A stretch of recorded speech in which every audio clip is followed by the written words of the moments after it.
Hi viewers, welcome to our channel. Chandrababu Naidu గారి పైన and Pawan Kalyan గారి పైన అనుచిత వ్యాఖ్యలు చేసిన పోసాని గారు రీసెంట్ గా జైలుకి వెళ్ళి ఆ తర్వాత బెయిల్ మీద బయటకు రావడం చూస్తాం. ఇప్పుడు అదే బాట్లో శ్రీరెడ్డి కూడా జైలుకు వెళ్ళబోతుందని చాలా మంది అభిప్రాయపడుతున్నారు. రీసెంట్ గా కేసు నమోదైంది, విచారణకు కూడా హాజరైంది. మరోసారి విచారణకు పిలిచే అవకాశం ఉందని కూడా చెప్తున్నారు. మరి అరెస్ట్ అవకాశాలు ఏమన్నా కనిపిస్తున్నాయా? సో శ్రీరెడ్డి విషయాన్ని ఏ విధంగా చూడొచ్చు అంటారు? ఇప్పుడు ఇదే అంశం మీద డిస్కస్ చేయడానికి ప్రజెంట్ మనతో పాటు టీడీపీ స్పోక్స్ పర్సన్ సూర్యదేవ లత గారు ఉన్నారు. వారితో ఒకసారి మాట్లాడదాం. నమస్కారం మేడం. నమస్తే మేడం. శ్రీరెడ్డి ఆమె కూడా అంతకుముందు ఎటువంటి వ్యాఖ్యలు చేశారో మనం చూసింది. పలు సందర్భాల్లో చాలా వీడియోలు ఇచ్చేసి చాలా అసభ్యకరంగా పవన్ కళ్యాణ్ గారి పైన, చంద్రబాబు నాయుడు గారి పైన తీవ్ర స్థాయిలో వ్యాఖ్యలు అయితే చేశాం. అయితే ఆ తర్వాత ఆమె మీద కేసులు నమోదయ్యాయి. అరెస్టు రేపో మాపు అవుతారని చెప్పేసి ఆ మధ్య కాలంలో విస్తృతంగా ప్రచారం జరిగినప్పటికీ ఏమీ జరగలేదు. మళ్ళీ ఇప్పుడు ఈ అంశం తెరపైకి వచ్చింది. ఆమె మీద మరోసారి కేసు నమోదైంది. విచారణ కూడా ఆమె హాజరవడం జరిగింది. మరి ఈసారి ఇంకోసారి విచారణ పిలుస్తామని కూడా చెప్పారు. మరి ఈసారి అరెస్ట్ అయ్యే అవకాశం ఉందని చెప్తున్నారు. మీరేం చెప్తారు మేడం దీనికి సంబంధించి? శ్రీరెడ్డి గతంలో ఎలా మాట్లాడింది, సో ఎవరి కోసం మాట్లాడింది, సో ఎవరికైనా ఆవిడ మీద ఇప్పుడు తెలుగుదేశం వాళ్ళని తీసుకుంటే అండి, ఎవరికైనా ఆవిడకి ఏమైనా పర్సనల్ ఏమైనా ఉందా? లేదు. సరే, ఒక పార్టీకి సంబంధించి ఇది ఒక అపోజిషన్ పార్టీలో ఉండి ఏమైనా మాట్లాడిందా? అది లేదు. సరే, ఏ రకంగా సంబంధం ఉండి మాట్లాడింది? అది తెలుగుదేశంలోనే కాదు, జనసేన వాళ్ళని కూడా మాట్లాడింది. అంటే పవన్ కళ్యాణ్ గారిని కానివ్వండి, వాళ్ళ వైఫ్స్ గురించి కానివ్వండి, వాళ్ళ పిల్లల గురించి కానివ్వండి, వాళ్ళని కూడా మాట్లాడింది. ఇంకా టీడీపీ గురించి మాట్లాడితే ప్రతి ఒక్క మహిళల గురించి మాట్లాడింది. ఆవిడ ఒక మహిళ అయ్యి కూడా మహిళల గురించి కూడా మాట్లాడింది. ఇంకా లోకేష్ గారి గురించి కానివ్వండి, ఇంకా అసలు ఎవరైనా వీడియో వినటానికి కూడా అసహ్యం అనిపిస్తుంది. ఆవిడ వాయిస్, మాట్లాడే మాటలు అంటే ఒక్కటి కూడా ఇనసొంపుగా ఉండే మాట ఒక్కటి ఉండదు. ఎప్పుడు కూడా ఒక ఏదైనా ఎక్కడైనా ఎవరికైనా తేడా వస్తే నాకు ఈ పాలసీ నచ్చలేదనో, ఇక్కడ అక్రమం జరిగిందని, ఇట్లాంటివి కూడా ఏమీ ఉండదు ఆవిడ మాటల్లో. సో డైరెక్ట్ ఏంటంటే అటాక్ చేయటం, బూతులు మాట్లాడటం.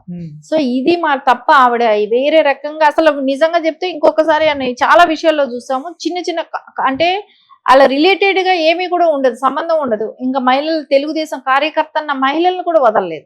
వాళ్ళని ఇంకా ఆ రకంగా దూషించడం, పచ్చి ఇంకా మాట్లాడితే ఇట్లాంటి బూతులు ఎవరి దగ్గర కూడా ఉండవేమో అన్ని బూతులు మాట్లాడింది. ఈ రోజు మళ్ళా ఏదైతే కుటుంబ ప్రభుత్వం అధికారంలోకి వచ్చిన వెంటనే జగన్మోహన్ రెడ్డి గారికి నీతులు చెప్తూ, నువ్వే పార్టీని ఓడగొట్టుకున్నావు, నువ్వు కార్యకర్తల్ని కలవలేదని చెప్పి ఆయనకి నీతులు చెప్తూ, మళ్ళా తెలుగుదేశం పార్టీలో ఉన్న ఎవరైతే ఉన్నారో నారా చంద్రబాబు నాయుడు గారికే కావచ్చు, లోకేష్ గారికే కావచ్చు, వీళ్ళందరికీ సారీ చెప్తూ, పవన్ కళ్యాణ్ గారికి కూడా అలాగే సారీ చెప్తూ, క్షమించండి అని మాట్లాడుతూ వీడియోలు చేసింది. అంటే నీకు అప్పటి వరకు గుర్తుకు రాలేదా? అంటే జగన్మోహన్ రెడ్డి గారి లైఫ్ మొత్తం ఆయన సీఎం గా ఉంటాడని మీకు ఏమైనా అంత భరోసా ఇచ్చారేమో. మేబీ నేనే సీఎం గా ఉంటాను, మీరు రెచ్చిపోండి అన్నట్టే మాట్లాడారు. ఇప్పుడు వాళ్ళు చెప్తే మటుకు వీళ్ళ బుద్ధులు ఏమవుతాయి? అంటే డబ్బు కోసం ఏదైనా మాట్లాడతారా? అంటే ఇప్పుడు శ్రీరెడ్డి గారి గురించి తీసుకుంటే, ఆవిడ శ్రీరెడ్డిని తీసుకుంటే ఎట్లాగో కూడా ఆవిడకి ఒక సంస్కారం లేని వ్యక్తిగానే మనకు తెలుస్తుంది. ఎందుకంటే నేను ఇంతకుముందు కూడా నేను శ్రీరెడ్డి గారు అని అన్నాను. దాన్ని మళ్ళీ నేను విత్డ్రా ఎందుకు చేసుకున్నానంటే, ఈవిడికి ఆ గారు అని పెట్టడం కూడా కరెక్ట్ పద్ధతి కాదు అని. అంత నీచంగా మాట్లాడింది. ఎందుకంటే మహిళల్ని కూడా ఆవిడ మహిళల కోసం నేను పోరాడుతున్నాను, నేను ఇండస్ట్రీలో ఉన్న మహిళలకి అబ్యూస్ జరుగుతుంది, నేను వాళ్ళ కోసం పోరాడుతున్నాను అన్న దానివి అదే సాటి మహిళల్ని ఎంత ఘోరంగా మాట్లాడింది. అది ఎవరైనా వినేటట్టు ఉన్నాయా ఆ మాటలు? నువ్వు అప్పుడు నువ్వు చేసిన ఉద్యమం ఏంటి? నువ్వు మాట్లాడే నీ అవసరం కోసం అక్కడ స్టార్ట్ చేసావు ఇండస్ట్రీలో, తర్వాత రాజకీయాలకు వచ్చి అందరినీ కించపరిచేటట్టు మాట్లాడతాం. నువ్వు ఒక పార్టీలో ఉన్నాను, నేను ఆ పార్టీ కోసం మాట్లాడానన్నా కూడా ఆ లాంగ్వేజ్ సరైనది కాదు. ఒక పార్టీలో ఉన్నంత మాత్రానే కూడా మాట్లాడతారా? ఆ లాంగ్వేజ్ కరెక్ట్ కాదు కదా. అసలు ఎవరు కూడా అలాంటి మాటలు మాట్లాడినా వెంటనే వాళ్ళ మీద కేసులు ఉంటాయి. సో ఇప్పుడు అదే ఆవిడ మీద ఉంది. కాకపోతే ఇప్పుడు ఆవిడ మీద ఒక 6 కేసుల వరకు ఉన్నాయి. సో ఇప్పుడు వచ్చి వెళ్తుంది, 41 నోటీస్ ఇచ్చి పంపారేమో కానీ మిగతా కేసులకి అలా ఉండదేమోగా. ఆవిడ అందుకే డౌట్ పడి ముందస్తు బెయిల్కి కూడా వెళ్ళింది. ఇప్పుడు పోసాని గారు స్క్రిప్ట్ నాకు వస్తే నేను చదివానని చెప్పి ఆయన ఎలా చెప్పారు, ఈవిడికి అలాంటి స్క్రిప్ట్లే వచ్చాయిగా. ఆ స్క్రిప్ట్ వస్తేనే ఇప్పుడు లేకుంటే ఈవిడ ఎందుకు తిడుతుంది? ఏ సంబంధంతో మాట్లాడుతుంది? ఈవిడికి ఏమొస్తుంది చెప్పండి? ఇట్లా వీడియోలు చేస్తుంటే పెడుతుంటే ఈవిడికి లాభం ఉంటేనేగా చేస్తుంది. ఆ లాభం ఎవరు వచ్చారు, ఎవరితో త్రూ వచ్చింది అనేది అయితే తెలుస్తుందిగా. ఇంకా అది కూడా చెప్పాల్సిన అవసరం ఉంటుంది, ఎవరు మూలం చేసింది, ఎందుకోసం చేసింది అనేది. సో ఇవన్నీ కూడా ఈవిడ వాంటెడ్లీ కావాలని జగన్మోహన్ రెడ్డి గారు అండ్ సజ్జల గారి ట్రైనింగ్ తో, నేను ఆయన అభిమానం మీద చేశాను అని అంటావు, నువ్వు అభిమానంతో ఆయన మీద అభిమానంతో చేసావు, నీకు స్క్రిప్ట్ వచ్చి సజ్జల భార్గవ రెడ్డి గారి దగ్గర నుంచి వచ్చిందా, ఎడిటింగ్లు వాళ్ళే చేసి పోస్ట్ చేశారా, లేదు కదా నీ ఛానల్లో నువ్వు పోస్ట్ చేసావు, స్క్రిప్ట్ అయితే అక్కడి నుంచి వచ్చినట్టుంది. వాళ్ళు నువ్వు ఆ పార్టీకి సంబంధించిన వ్యక్తి నేను చెప్పుకోవటానికి కూడా సిగ్గుపడ్డారు వైసీపీ వాళ్ళు, వాడుకున్నారు ఈవెన్ని.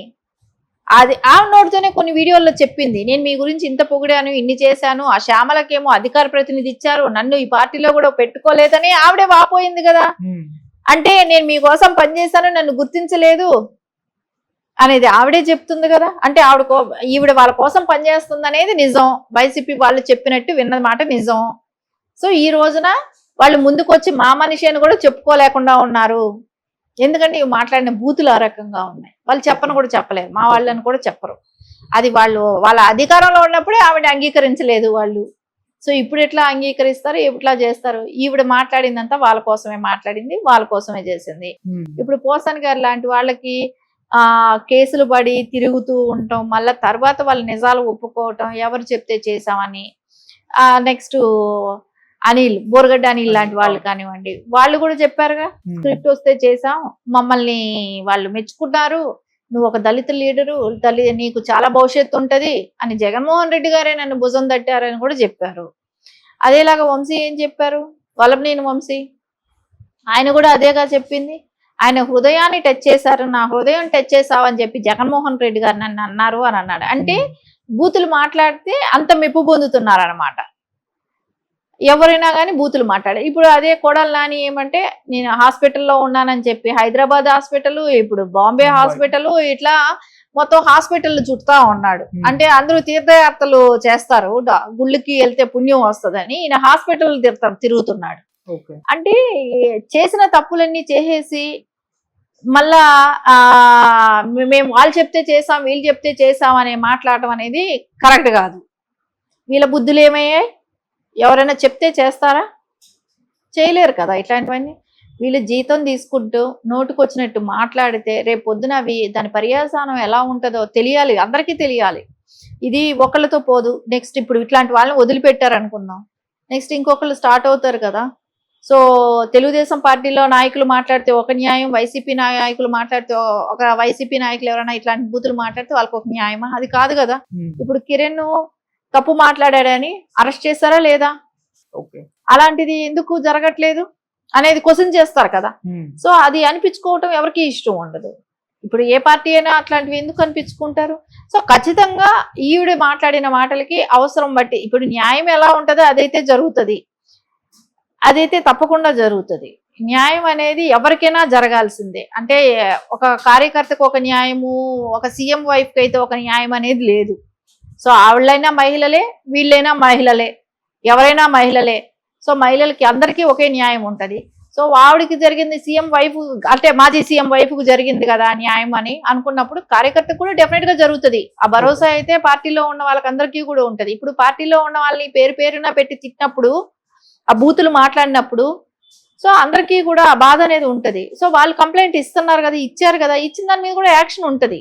సో ఇప్పుడు వచ్చి ఆవిడ ఒక స్టేషన్స్ కొన్నిటికి వచ్చింది, ఇంకా రావాల్సినవి ఉన్నాయి కదా, తప్పకుండా అటెండ్ అవుతుంది. అటెండ్ అయినప్పుడు దాని కేసుల పర్యావసానం బట్టి ఆవిడ అరెస్ట్ అయినా అవుతుంది. ఆ భయం